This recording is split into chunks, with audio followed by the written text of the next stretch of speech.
Ci troviamo in località Pian Rosada, all'interno della foresta demaniale regionale del Cansiglio, gestita da Veneto Agricoltura.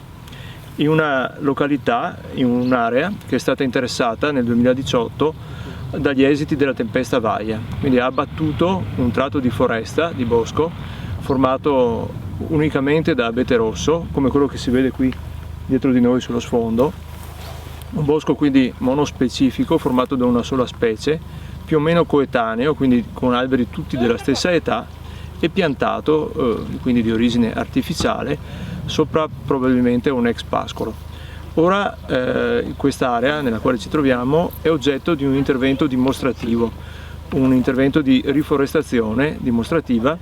che avviene con tecniche e modalità tali da innescare un processo di restauro forestale, di ricostituzione di questo habitat forestale con specie e modalità però completamente diverse da quelle del passato, ovvero non andremo a ricostituire una foresta monospecifica, ma un bosco misto di una specie che ben più è idonea all'ecologia del sito, come il faggio,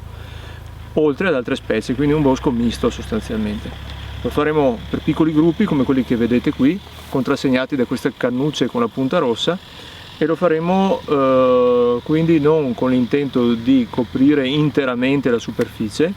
ma soltanto di creare dei nuclei che sono di fatto delle piante, un domani diventeranno piante portaseme, le quali lasceranno attorno a sé lo spazio per fenomeni di evoluzione spontanea della vegetazione, cosa che è già peraltro in atto in gran parte, in tutte le aree interessate dal ciclone Vaia. Quindi si tratta di un innesco fondamentalmente, dato però con piante, specie appropriate e messe a dimora con una tecnica, con una logica ben ponderata, diciamo.